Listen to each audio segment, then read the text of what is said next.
हरे कृष्ण हरे कृष्ण प्रभु। हरे कृष्ण। हरे कृष्ण।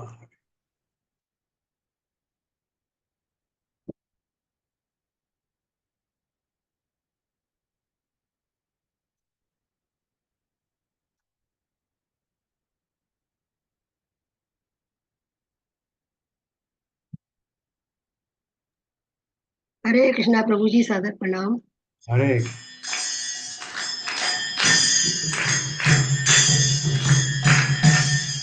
जय राधा माधव कुंज बिहारी।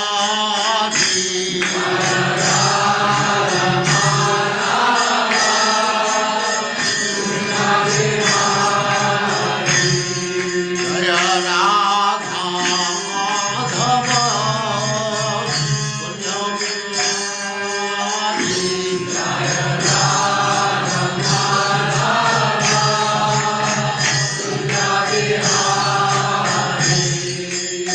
गोपीजन वल्लभ गिरिवरधारी।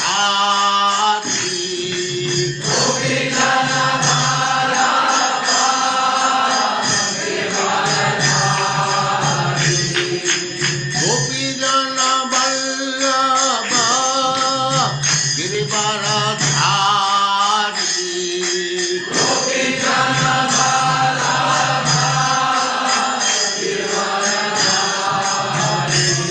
जय राधा माधव कुंज बिहारी।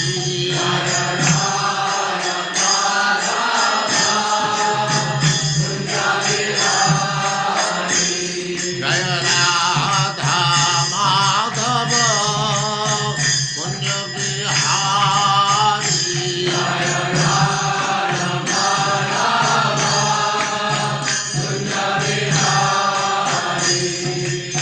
गोपीजन वल्लभ गिरिवरधारी।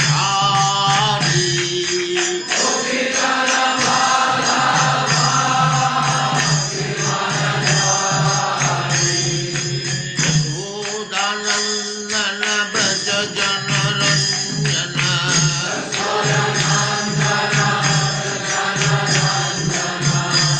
यशोदानंदन व्रज जनरंजन।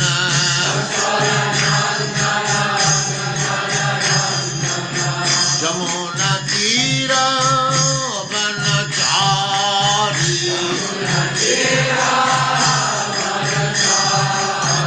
यमुना तीर वनचारी।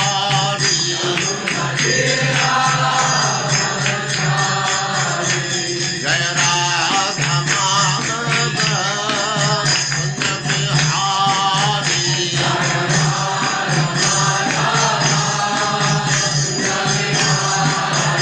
जय राधा माधव कुंज बिहारी।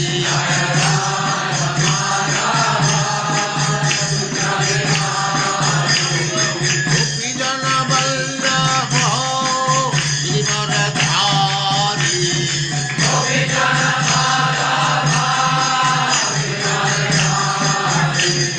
गोपीजन वल्लभ गिरिवरधारी।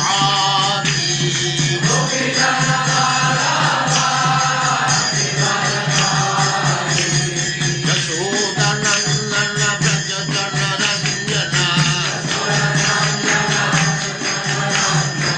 यशोदानंदन व्रज जनरंजन। जमुना तीर वनचारी। जय राधा माधव कुंज बिहारी।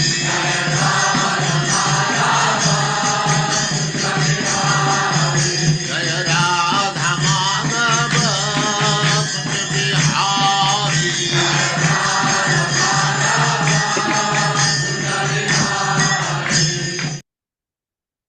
ओम नमो भगवते वासुदेवाय। ओम नमो भगवते नमो भगवते वासुदेवाय। वासुदेवाय।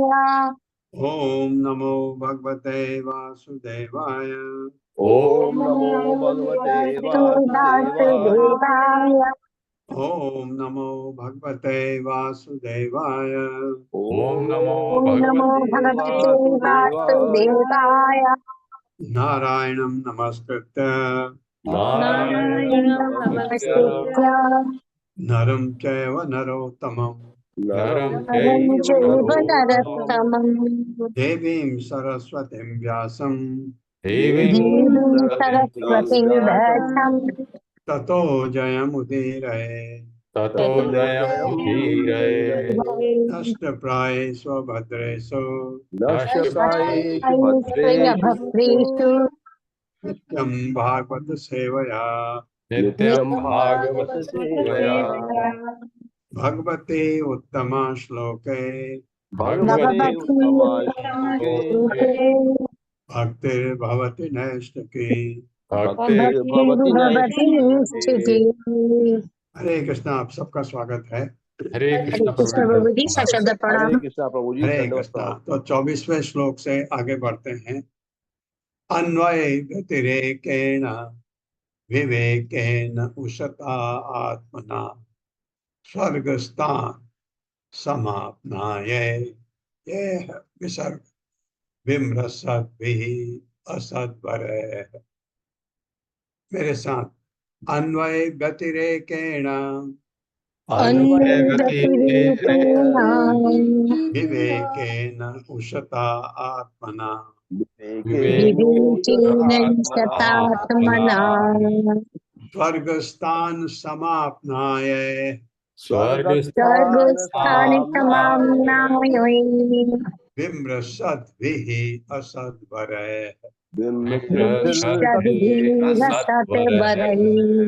शब्दार्थ है अन्वय प्रत्यक्षतः, व्यतिरेकेण तथा अप्रत्यक्ष रूप से, विवेकेन प्रौढ़ विवेकता, उषता शुद्ध हुआ, आत्मना मन से, स्वर्ग सृष्टि स्थान पालन, समामनाय तथा विनाश द्वारा, विमृशद भी गंभीर विश्लेषण करने वालों के द्वारा, असत वरय अत्यंत धीर, असत वरय। मेरे साथ पढ़िए। धीर तथा दक्ष पुरुषों को चाहिए कि धीर तथा दक्ष पुरुषों को तथा चाहिए दुष्ट कि पुरुषों को चाहिए कि आत्मा का अनुसंधान आत्मा का अनुसंधान वैश्लेषिक अध्ययन के द्वारा, वैश्विक अध्ययन के द्वारा, हाँ, वैश्लेषिक अध्ययन के द्वारा तो करे, लेकिन शुद्ध हुए मनु से करे। शुद्ध हुए मनों से शुद्ध करे। हुए मनों से करे। हाँ, अगर मन कलुषित है तो न करें, तभी करें जब मन शुद्ध हो। जो सृष्टि पालन तथा संहार होने वाली जो सृष्टि पालन तथा संघर्ष होने वाली सारी वस्तुओं से सारी वस्तुओं से आत्मा के संबंध तथा आत्मा के संबंध तथा अंतर के रूप में किया गया हो। अंतर के रूप में किया गया हो। हाँ, आत्मा क्या है, शरीर क्या है, ये वस्तुओं से, भौतिक पदार्थ क्या है, आत्मा क्या है, इससे अंतर समझ के मन को शुद्ध करके जब ये वैश्लेषिक अध्ययन किया जाता है आत्मा के बारे में, जितना पढ़ा है हमने उससे और निकालिए, ढूंढिए आत्मा क्या है। ऐसा अध्ययन करने से तब समझ में आता है ये बात। तात्पर्य माता जी। हरे कृष्णा संदीप प्रभु जी। हरे कृष्णा प्रभु, दंडवत प्रणाम। हरे कृष्णा सभी को। तात्पर्य शिला प्रपात के द्वारा शिला प्रपात की जाए। धीर व्यक्ति वैश्लेषिक अध्ययन द्वारा स्वयं ही शरीर तथा आत्मा के अंतर को जान सकता है।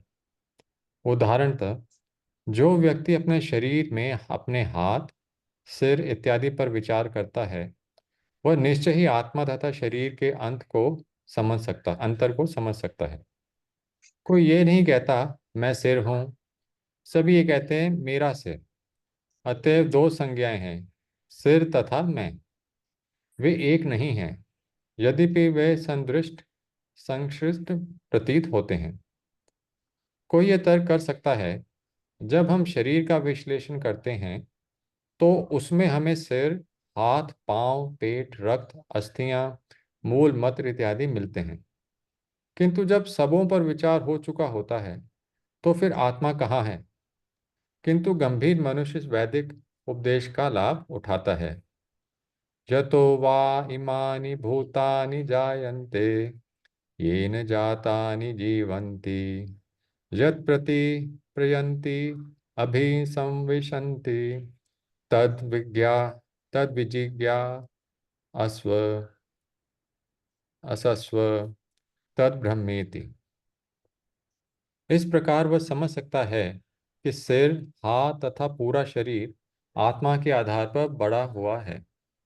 यदि आत्मा भीतर है तो शरीर, सिर, हाथ, पैर बढ़ते हैं, अन्यथा नहीं। मृतक बालक नहीं बढ़ता क्योंकि उसमें आत्मा विद्यमान नहीं है।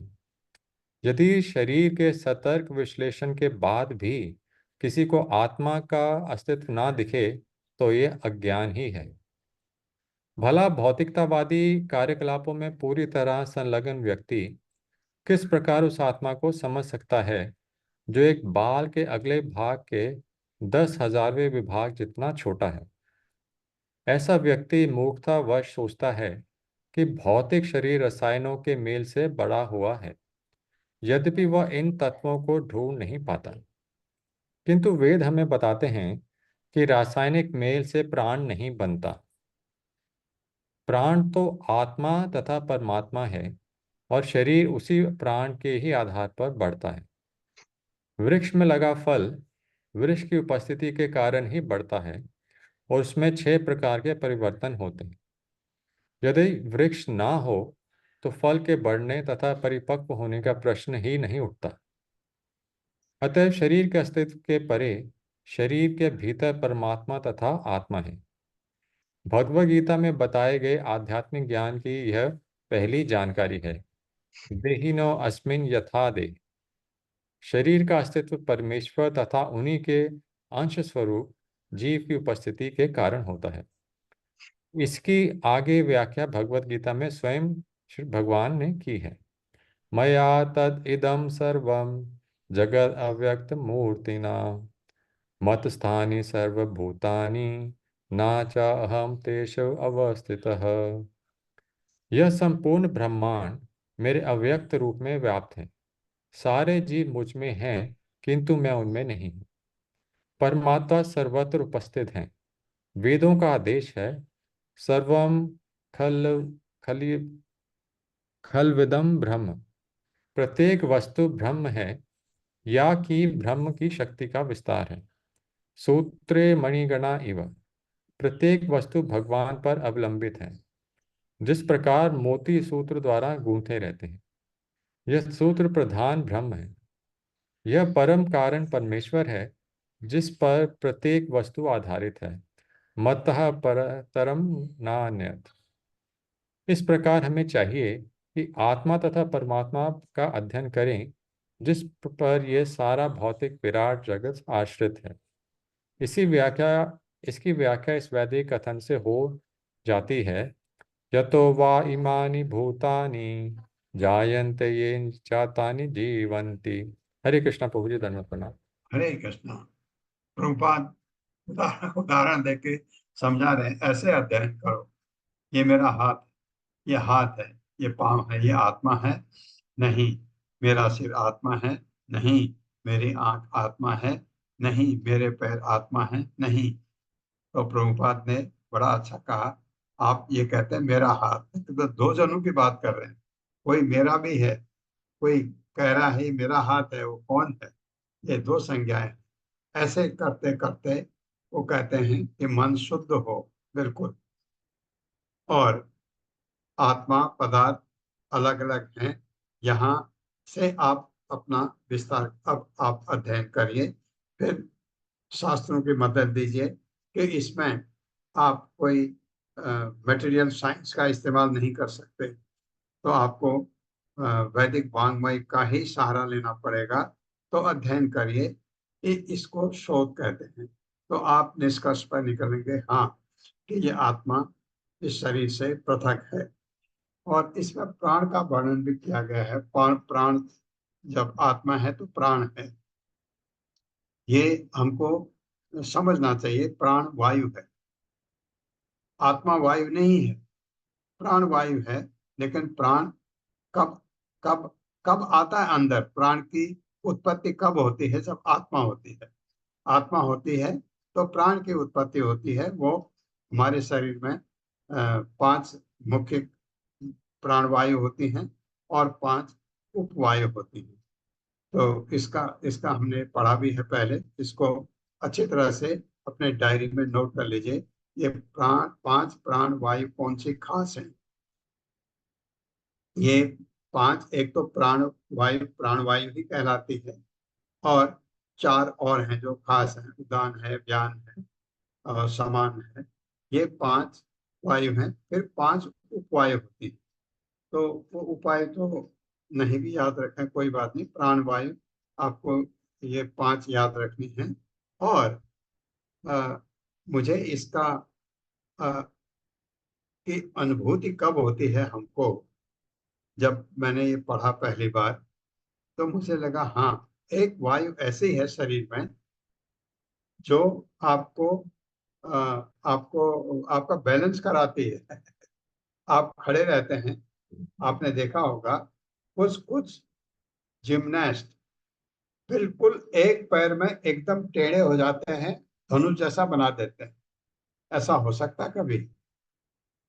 हाँ, ये वायु की वजह से संभव है। एक वायु है, पांचों में एक वायु होती है जो हमारे को बैलेंस है। आपने देखा होगा, आप झुकते हैं, बाईं तरफ मुड़ जाइए, दाईं तरफ मुड़ जाए, आप गिरते नहीं है।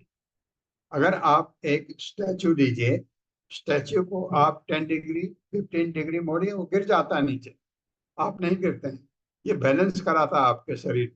ये वायु बड़े काम की है, ये ऐसे करते हैं। और प्राण वायु जो मुख्य प्राण वायु है वो हमेशा ऊपर को चलती है, अपान वायु नीचे को चलती है। तो कुछ लोग कह रहे हैं ना मेरी अपान वायु बंद हो गई। तो ये वायु जो है अपान वायु नीचे को चलती है और आपके प्राण वायु ऊपर को जा सकती है लेकिन स्थिर होती है। जो मुनि हैं वो प्राण वायु को ऊपर ले जा करके ये कपाल रंध्र पर रख देते हैं।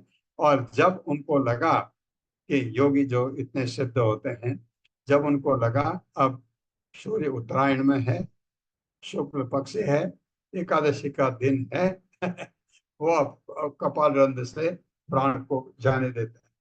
तो उनके वो ऐसे टाइम जाते हैं जिससे वो सीधे वैकुंठ जा सकते।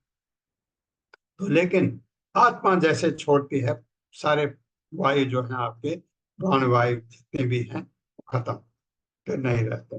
तो इसलिए जनरल सेंस में हम क्या कहते हैं, अभी प्राण है इसके, तो आप सांस देखते हैं, सांस चल रही है, नहीं चल रही है सांस, तो फिर आप कुछ लोग और भी उपाय करते हैं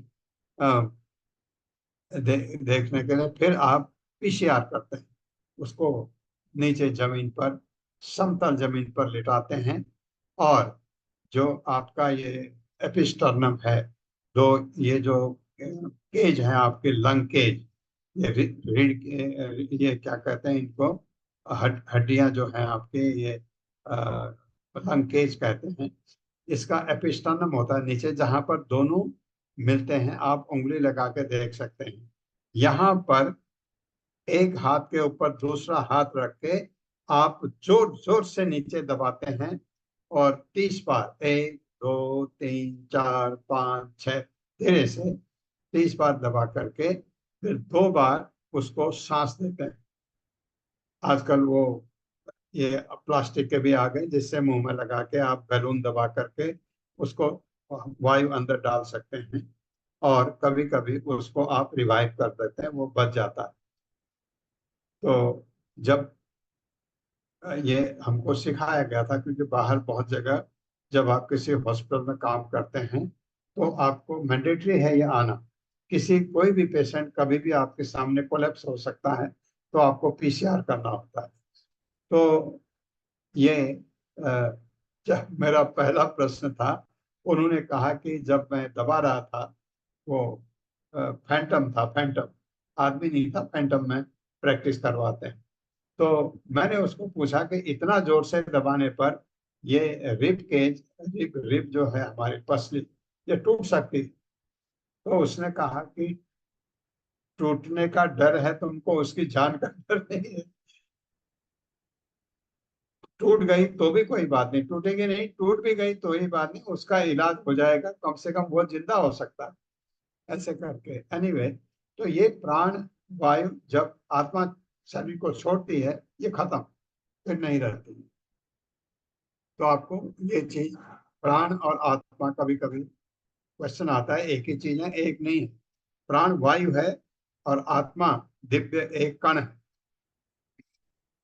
बुद्धे जागरण जागरण स्वप्न सुषुप्ति सुषुप्ति इति वृत्तयः या येन एव अनुभूयन्ते सो अध्यक्षः पुरुषः परः।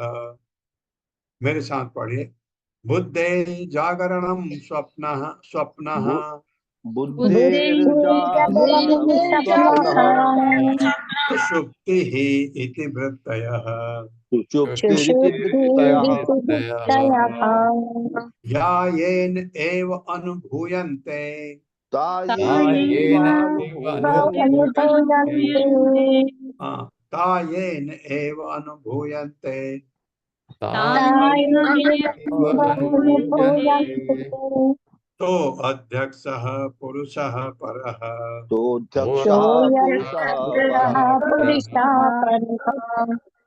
बुद्धि का जागरणम, जागरण तथा स्थूल इंद्रियों की सक्रिय अवस्था। स्वप्न स्वप्न, सुषुप्ति ही प्रगाढ़ निद्रा, सारे कार्यकलापों का बंद होना, आप जिसको कहते हैं स्लम्बर। इज इन स्लम्बर, आप डेड, आपको पता ही नहीं लगता आप कहाँ हैं, सोए, सुबह नींद खुली, आपको पता ही नहीं कि आप सोए भी थे। ये है सुषुप्ति। इति इस प्रकार वृतयः विभिन्न कार्यकलापता वे ये जिससे एव निस्संदेह अनुभूयन्ते अनुभव किए जाते हैं, सह वह अध्यक्ष साक्षी जो कार्यकलापों से भिन्न है, साक्षी आत्मा, पुरुष भोक्ता, पर दिव्य। मेरे साथ सक्रियता की तीन अवस्थाओं में सक्रियता की तीन अवस्थाओं में बुद्धि की अनुभूति की जा सकती है। बुद्धि की अनुभूति की जा सकती है। ये जागृत अवस्था, जागृत अवस्था, स्वप्न स्वप्न स्वप्न तथा सुषुप्ति। तथा जो इन तीनों का अनुभव करता है, जो व्यक्ति इन तीनों का अनुभव करता है, हाँ, जो व्यक्ति इन तीनों का अनुभव करता है, उसे ही मूल स्वामी या शासक, उसे ही मूल स्वामी या शासक, पूर्ण पुरुषोत्तम भगवान माना जाना चाहिए। पूर्ण पुरुषोत्तम भगवान माना जाना चाहिए। तात्पर्य, अब ये तो आप भी अनुभव करते हैं, जागृत अवस्था बिल्कुल, स्वप्न अवस्था हमको इसका अनुभव होता है, सुषुप्ति का भी अनुभव होता है। जो व्यक्ति इन तीनों का अनुभव करता है, उसे ही मूल स्वामी शासक, अब इस शरीर के शासक हैं। और दूसरा कौन है? भगवान, पूर्ण पुरुषोत्तम भगवान। तात्पर्य माता जी। हरे कृष्णा। शकुंतला पवार माता जी। हरे कृष्णा माता जी। हरे कृष्णा प्रभु जी, दंडवत प्रणाम। श्रील प्रभुपाद जी की जय। तात्पर्य श्रील प्रभुपाद जी के द्वारा, बुद्धि के बिना न तो कोई इंद्रियों के प्रत्यक्ष क्रियाकलापों को समझ सकता है, न स्वप्न को, और न समस्त स्थूल तथा सूक्ष्म क्रियाकलापों की समाप्ति को समझ सकता है। साक्षी तथा नियंता तो परमात्मा रूप में पूर्ण पुरुषोत्तम भगवान है, जिनके निर्देश से व्यक्तिगत आत्मा जागृत, सुप्त यानी निद्रा तथा सुषुप्त यानी प्रगाढ़ निद्रा अवस्था में समझ सकता है। श्री भगवान श्रीमद् भगवत गीता 15.15 में कहते हैं, सर्वस्य चाहम हृदय सन्निविष्टो मता स्मृतिर्ज्ञान बपोहनम च मैं सबके हृदय में स्थित हूँ और मुझसे ही स्मृति, ज्ञान तथा विस्मृति प्राप्त होती है। समस्त जीव अपनी बुद्धि के कारण जागृत, सुप्त तथा सुसुप्त इन तीनों अवस्थाओं में लीन रहते हैं। यह बुद्धि उन पूर्ण पुरुषोत्तम भगवान द्वारा प्रदत्त की जाती है जो मित्र के रूप में आत्मा के साथ रहते हैं। श्रील माधवाचार्य कहते हैं कि जब जीव की बुद्धि सुख दुख को क्रियाकलापों के ऊपर अनुभव करके सक्रिय होती है तो कभी कभी उसे सत्व बुद्धि कहा जाता है। स्वप्न की अवस्था में पूर्ण पुरुषोत्तम भगवान से ही ज्ञान प्राप्त होता है। मत्तः स्मृतिर्ज्ञानमपोहनम च। श्री भगवान या परमात्मा परम नियंता है और सभी जीवात्मा उन्हीं के अधीनस्थ उपनियंता है। मनुष्य को चाहिए कि वह अपनी बुद्धि से पूर्ण पुरुषोत्तम भगवान को समझे। हरे कृष्णा प्रभु जी, दंडवत प्रणाम माता, हाँ, धन्यवाद माता ये जी। इतने जो आपके शरीर में चीजें हो रही हैं, आपको ये दिमाग में बुद्धि अगर आपके काम कर रही है, ये तो ये समझ आना चाहिए ये करा कौन रहा है। कोई भी चीज ये याद रखे अपने आप नहीं होती, अपने आप कुछ भी नहीं होता, तो कोई कोई करने वाला होता है। आप देखते हैं बहुत सारी चीजें आजकल ऑटोमेटिक जिसे आप कहते हैं, लेकिन वो ऑटोमेटिक के लिए भी आपको कोई शक्ति तो चाहिए, जहां आप ऑन करते हैं तब वो स्टार्ट करता है, अपने आप कुछ भी नहीं होता। तो ये, हाँ, बुद्धि आ गई तो समझ में आता, हाँ, ये भगवान द्वारा, ये कंट्रोल नियंता भगवान है, उनके द्वारा हो रहा है सब। मुझे नींद आती है उनकी कृपा, मुझे नींद नहीं आती है उनकी कृपा, उनकी उनकी कृपा नहीं, उनकी कृपा नहीं है नींद नहीं आएगी, उनकी कृपा है मुझे सुसुप्ति होगी। हम चाहते हैं जब बहुत मेहनत करते हैं, हम चाहते हैं सुसुप्ति हो जाए, ऐसी नींद आए कि आप बिल्कुल बेहोश सुबह उठें तो आपको लगता है कि आपका थकान मिट गई। ऐसे सब बना किसने बनाया है? किसने कहा कि नींद निकालो? और आपको पता है जब आप थक जाते हैं आपको नींद आने लगती है। ये क्यों, ऐसा क्यों है इस शरीर में? उनकी कृपा। हमको स्मृति आती है उनकी कृपा, विस्मृति होती है उनकी कृपा। मत्तः स्मृति ज्ञानम अपोहनम च। मुझे ज्ञान है, कुछ चीज समझ में आ रही, बुद्धि है, उनकी कृपा, भगवान की कृपा। ये ऐसे करते करते आपको भगवान की तरफ समझ आता है, हाँ, ये इतनी उनकी कृपा है। एक बार हाथ तो जोड़ दो, मैं उनको एक धन्यवाद तो करूं भगवान को।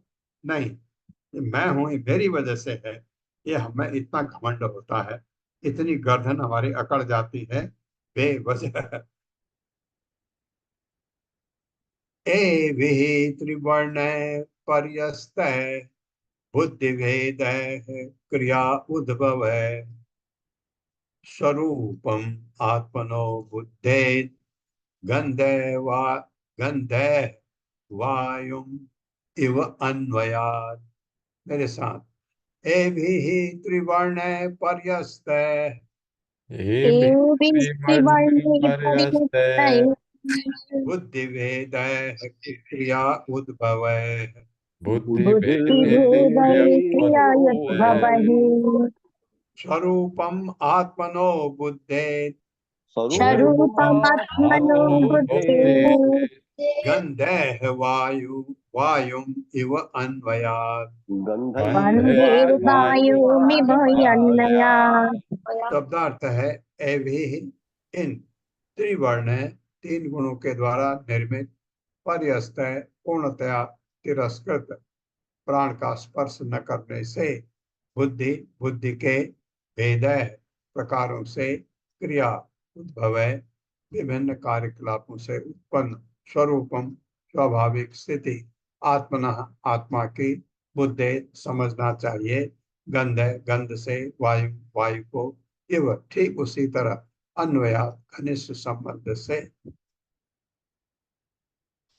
मेरे साथ पढ़े, जिस प्रकार वायु की उपस्थिति जिस प्रकार वायु की उपस्थिति उसके द्वारा ले जाई जाने वाली सुगंधियों द्वारा जानी जाती है, उसके द्वारा ले उसके द्वारा ले जाई जाने वाली सुगंधियों के द्वारा जानी जाती है।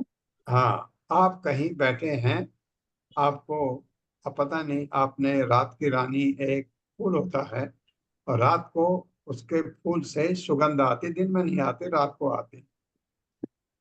तो जहाँ जहाँ मैं पैदा हुआ था वहाँ बहुत ज्यादा था ये। तो हम रात को जब बैठते थे, कभी हवा चलती थी, हवा आती तो सुगंध लगती थी, रात की रानी। सब कहते रात की रानी की सुगंध आ रही है। तो आती कैसे? हवा लाती। हवा की उपस्थिति तब पता लगती है हवा चल रही है।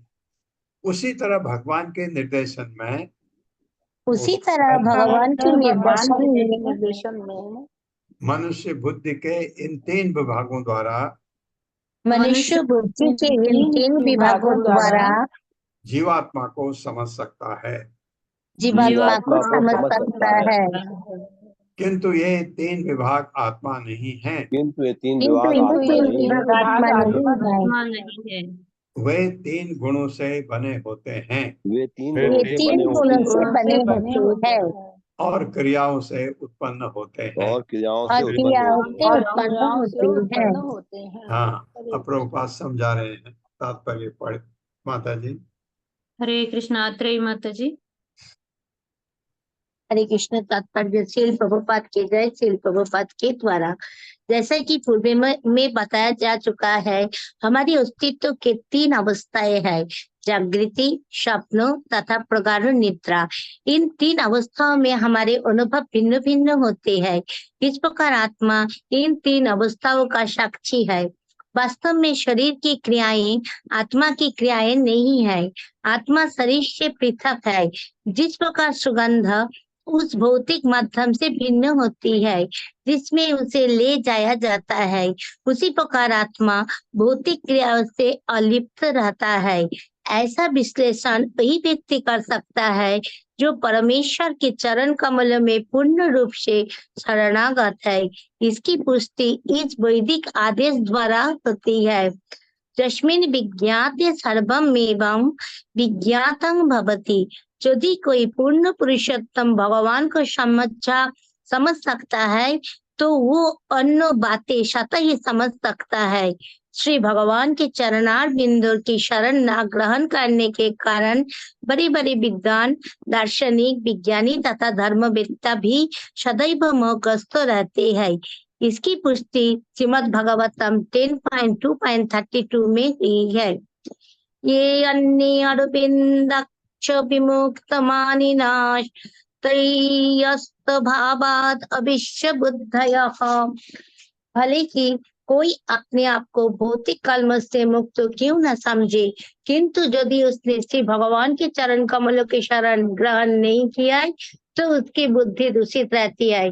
जैसा कि श्रीमद् भगवद गीता 3.42 में कहा गया है, इंद्रियाणि परन्याखुर इंद्रियेभ्यो परं मनखा मनोषस्तु परा बुद्धि यो बुद्धि परतस्तु शाखा। इंद्रियों से मन श्रेष्ठ है, मन से बुद्धि है और बुद्धि से श्रेष्ठ आत्मा है। सतत मनुष्य की बुद्धि जब भक्ति द्वारा शुद्ध हो जाती है तो वो बुद्धि योग में स्थित हो जाता है।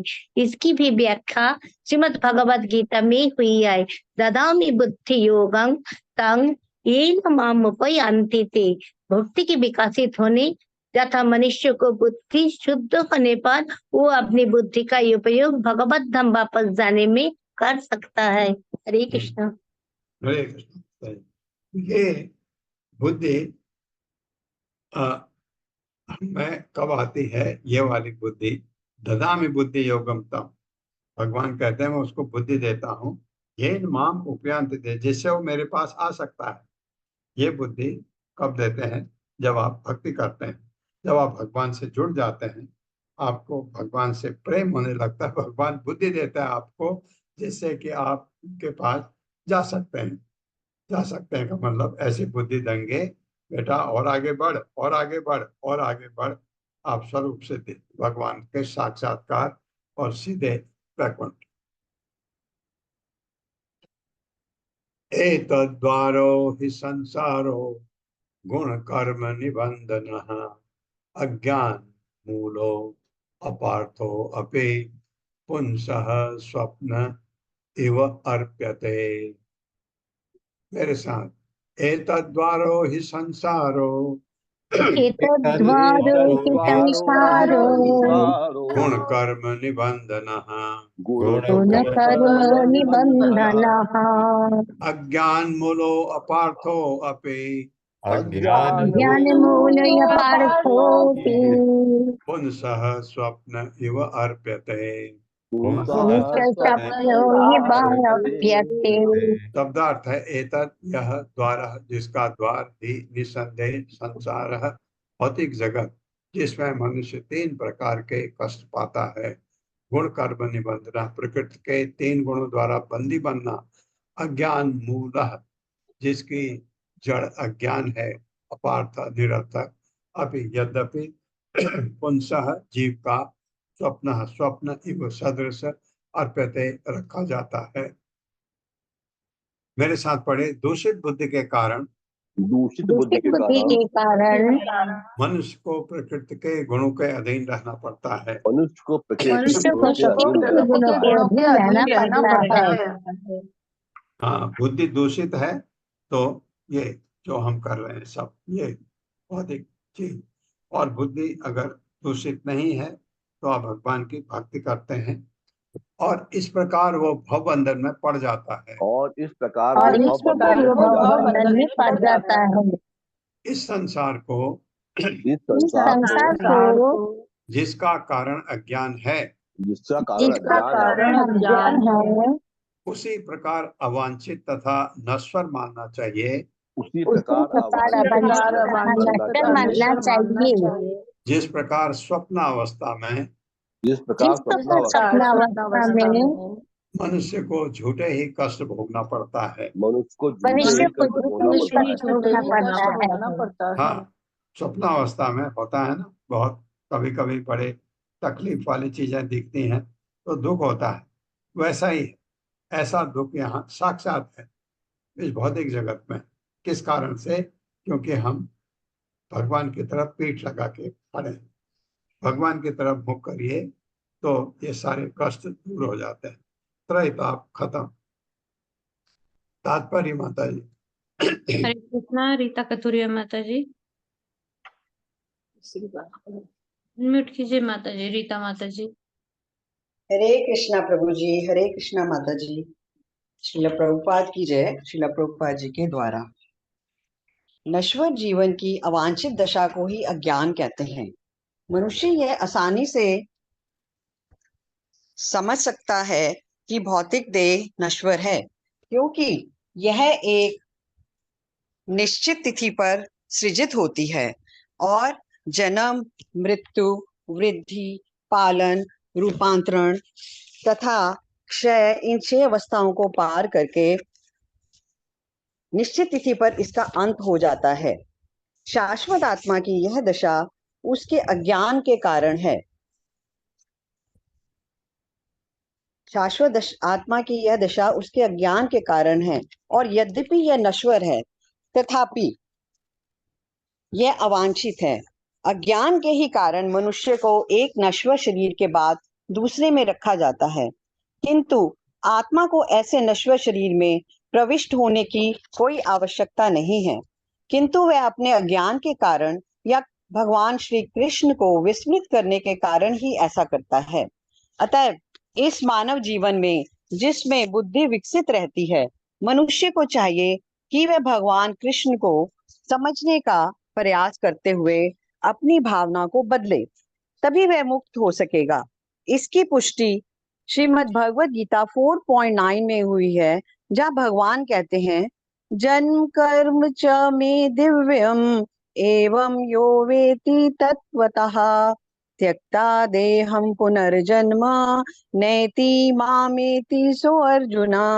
हे अर्जुन, जो मेरे आविर्भाव तथा कर्म की दिव्य प्रकृति को जानता है, वह इस शरीर को त्यागने के बाद पुनः इस संसार में जन्म नहीं लेता, अपितु मेरे नित्य धाम को प्राप्त करता है। जब तक मनुष्य भगवान श्री कृष्ण को समझता नहीं और कृष्ण भावनामृत को प्राप्त नहीं कर लेता, तब तक वह भव बंधन में पड़ा रहता है। इस बद्ध जीवन को समाप्त करने के लिए उसे पूर्ण पुरुषोत्तम भगवान की शरण ग्रहण करनी चाहिए। निस्संदेह भगवान यही चाहते हैं, सर्वधर्मान परित्यज्य मामेकम शरणम व्रज। जैसा कि महाराज ऋषभ देव ने उपदेश दिया है, न साधु मन्य यत आत्मनो यम सन्नपि कलेशाद आस देह। मनुष्य को इतना समझदार तो होना ही चाहिए कि वह यह समझे कि यद्यपि यह शरीर नश्वर है और बहुत काल तक नहीं रहेगा, किंतु जब तक यह शरीर है तब तक कष्ट भोगना होगा। अतएव यदि वह अच्छी संगति से किसी प्रमाणी गुरु के उपदेशों से कृष्ण भावनामृत ग्रहण कर ले तो उसके बद्ध जीवन का अंत हो सकता है और उसकी मूल भावना जो कि कृष्ण भावनामृत कहलाती है पुनः जागृत हो सकती है। जब कोई कृष्ण भावनामृत भावित होता है तो वह समझ सकता है कि यह भौतिक अस्तित्व चाहे जागृत अवस्था में हो या स्वप्न की अवस्था में हो, स्वप्नवत ही रहता है और उसका वास्तविक महत्व नहीं रहता। यह अनुभूति परम भगवान को की कृपा से ही संभव है। यह कृपा श्रीमद् भगवद गीता के उपदेशों के रूप में उपलब्ध है। अतएव हर एक के लिए श्री चैतन्य महाप्रभु का संदेश है कि वह मानव समाज के हर एक मूर्ख व्यक्ति को जागृत करने के कल्याण कार्यों में लग जाएं, जिससे कि वह भी कृष्ण भावनामृत पद को प्राप्त कर सके और बद्ध जीवन से मुक्ति लाभ प्राप्त कर सके। इस संबंध में श्री मध्वाचार्य ने निम्नलिखित श्लोक उद्धृत किए हैं। दुःखरू अपि संसारो बुद्धि पूर्वम अवाप्यते यथा स्वप्ने शीर्षे छदम स्वयं कृत्वा आत्मनो वशाः ततो दुःखम अवाप्येत तथा जागृतो अपि तु जानन अप्यात्मनो दुःखम अवश्यस्तु प्रवर्तते। मनुष्य को समझना चाहिए कि भौतिक जीवन दुखों से पूर्ण है। इसे शुद्ध बुद्धि द्वारा ही समझा जा सकता है। जब मनुष्य की बुद्धि शुद्ध होती है तो वह यह समझ सकता है कि अवांछित नश्वर भौतिक जीवन स्वप्न तुल्य है। जिस प्रकार स्वप्न में सिर काटे जाने पर मनुष्य को पीड़ा का अनुभव होता है, उसी प्रकार अज्ञान में वह न केवल स्वप्न में अपितु जागृत अवस्था में भी कष्ट पाता है। पूर्ण पुरुषोत्तम भगवान की कृपा के बिना वह अज्ञान में पड़ा रहता है और नाना प्रकार के भौतिक कष्टों को भोगता है। हरे कृष्णा प्रभु जी। धन्यवाद माता जी। भगवान से विमुख होकर के भौतिक कष्टों को भोगना ही पड़ता है। भगवान के संग हो गए, भगवान से जुड़ गए और कृष्ण भावनामृत मतलब कार्य ऐसे करें जो भगवान के अनुकूल हो, जिससे भगवान खुश हो, तो फिर आपके त्रय ताप खत्म। तस्मात् भवद्भिः कर्तव्यं कर्मणां त्रिगुणात्मनां बीज निर्हरणं योगः प्रवाहो परमो धियः प्रवाह परमो धियः। मेरे साथ पढ़िए। तस्मात् भवद्भिः कर्तव्यं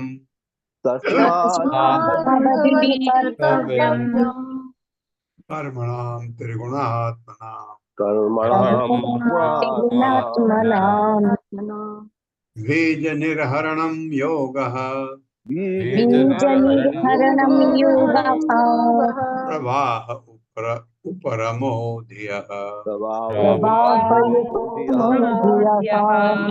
शब्दार्थ है तस्मात् अतएव भवद्भिः तुम लोगों द्वारा कर्तव्यम करणी कर्मणाम सारे भौतिक कार्यकलापों का त्रिगुण आत्मनाम प्रकृति के 3 गुणों द्वारा बीज निर्हरणम बीज का जलना योग परमेश्वर से जुड़ने की विधि प्रवाह जागृत स्वप्न तथा सुषुप्ति के रूप में निरंतर धारा की परमः समाप्ति धियः बुद्धि का।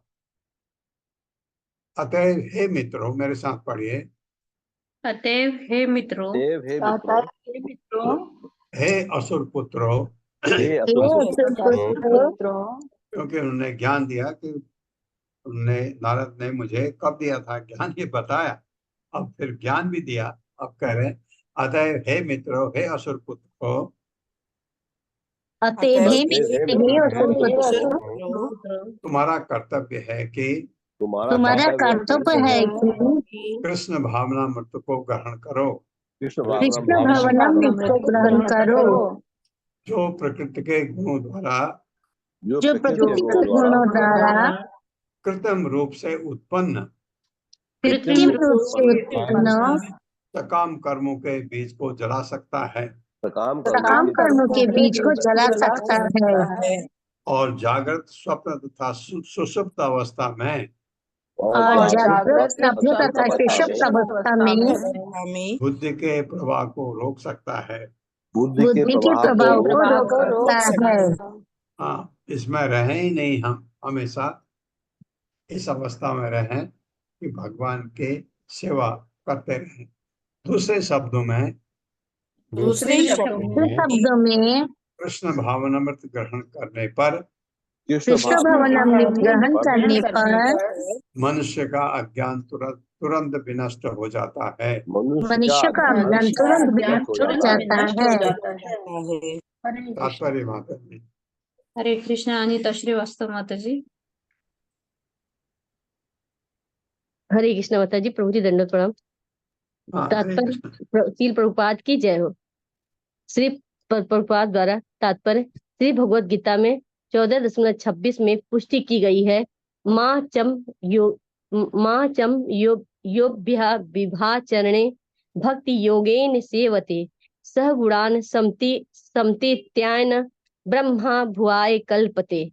जो पूर्ण भक्ति में लगा रहता है, जो किसी भी परिस्थिति में च्युत नहीं होता है, वो तुरंत ही भौतिक प्रकृति के गुणों को पार करके ब्रह्म पद को प्राप्त करता है। भक्ति योग के अभ्यास द्वारा मनुष्य तुरंत ही आध्यात्मिक पद को प्राप्त होता है, जो भौतिक प्रकृति के 3 गुणों के कारणों से परे है। अज्ञान के जड़ भौतिक चेतना है, जिसे आध्यात्मिक चेतना या कृष्ण भावनामृत द्वारा काटा जा सकता है। बीज निहरणम शब्द भौतिक जीवन के मूल कारणों को भस्मसात करने को बताता है। मेदिनी कोश में योग की परिभाषा उसके फल के रूप में दी गई है। योग्यम पूर्वार्थ संप्रातो संघम तिष्यानम युक्तिषु। जब कोई अज्ञान के कारण विषम परिस्थिति में फंस जाता है, तो वह जिस विधि से इससे मुक्त हो सकता है वह योग कहलाता है। इसे ही मुक्ति भी कहते हैं। मुक्ति ही हित्वान यथारूपम स्वरूपेणम व्यवस्थिति। मुक्ति का अर्थ है ज्ञान या मोह, उस स्थिति का परित्याग करना जिससे वह अपनी स्वाभाविक स्थिति के विपरीत सोचता है। अपनी स्वाभाविक स्थिति में लौट आने को मुक्ति कहते हैं, और जिस विधि से यह किया जाता है वह विधि योग कही जाती है। इस प्रकार योग कर्म ज्ञान तथा सांख्य से श्रेष्ठकर है। निसंदेह योग जीवन का परम लक्ष्य है। इसलिए श्री कृष्ण ने अर्जुन को सलाह दी कि वह योगी बन जाए। तस्माद योगी भाव अर्जुना। भगवान श्री कृष्ण ने आगे श्री भगवत गीता में 6.47 में उपदेश दिया है कि उच्च श्रेणी का योगी वह है जिसने भक्तिमय सेवा का पद प्राप्त कर लिया है। योगिनाम अपि सर्वेषां मद गतेनांतरात्मना श्री श्रद्धावाना भजते यो मां सह मे युक्त तमो मतः। समस्त योगियों में जो योगी अत्यंत श्रद्धा पूर्वक दिव्य प्रेमा भक्ति में मेरी पूजा करते हुए सदैव मुझ में लगा रहता है, वो मुझसे योग द्वारा घनिष्ठता पूर्वक जुड़ा रहता है और सब में श्रेष्ठ होता है। अतः जो व्यक्ति अपने हृदय में भगवान श्री कृष्ण का सदैव चिंतन करता है वह सर्वश्रेष्ठ योगी है। इस सर्वश्रेष्ठ योगी प्रणाली का अभ्यास करके वह भौतिक दशा से मुक्त हो जाता है। हरे कृष्ण माता जी, प्रभु जी दंडवत प्रणाम। योगी कितने प्रकार के? कर्म योगी, ध्यान योगी, ज्ञान योगी और भक्ति योगी। तो इनमें से सबसे अच्छा योगी जो है भक्त में लगा हुआ, भक्त योग सबसे अच्छा बताया जाता है। भक्ति योग से आप गुणातीत हो सकते हैं। तो अभी आपने श्लोक पढ़ा, मां चैव व्यभिचारेण भक्ति योगेन सेवते सगुणान समति दैत्यान ब्रह्म भूयाय कल्पते। तो आप तीनों गुणों से ऊपर उठ जाते हैं। तो कैसे? भक्ति द्वारा। भक्ति द्वारा ही ये संभव है कि आप तीनों गुणों को लांघ के ऊपर हो जाएं, तो आप ब्रह्मभूत अवस्था में चले जाते हैं। ब्रह्मभूत अवस्था ऐसे होती है कि जहां आपकी भौतिक इच्छाएं खत्म हो जाती हैं। आप फिर गुणों के 3 गुणों से प्रभावित नहीं होते, शुद्ध सत्व में चले जाते हैं। तो आपका मार्ग बिल्कुल प्रशस्त होता है। जो भी आपने, जब आप कभी ट्रैवल करते हैं, आप कहते हैं ना, ये 2-3 किलोमीटर का रास्ता बहुत ही खराब है, 3 गुणों वाला, और फिर उसके बाद बिल्कुल स्मूथ ड्राइव है आपका। तो ये 3 गुणों को पार करने के बाद आपका जीवन बहुत ही स्मूथ हो जाता है। तत्र उपाय सहस्राणाम अयम भगवतो उदिता है, भगवता उदिता यदीश्वरे भगवती यथा ये अंजसा रति। मेरे साथ, तत्र उपाय सहस्राणाम तत्कृपाय सहस्राणाम सहस्राणाम् अयम भगवता भगवत उदितः अयम अयं भगवतो भगवतयुदितः यद ईश्वरे भगवती यदीश्वरि भगवती यथा ये अंजसा रति। यथा येरञ्जसा रतिः। शब्दार्थ है तत्र, उस संबंध में, भवबंध से छूटने में। कब? जब तीनों गुणातीत हो जाते हैं। उपाय विधियों में सहस्त्राणाम हजारों, अयम यह भगवता उदितः भगवान द्वारा प्रदत्त, देते वही हैं। यह जो ईश्वर है, ईश्वर में, भगवती भगवान में, यथा जिस प्रकार यह है, जिसके द्वारा अंजसा तेजी से, रति ही प्रेम तथा स्नेह से आसक्ति।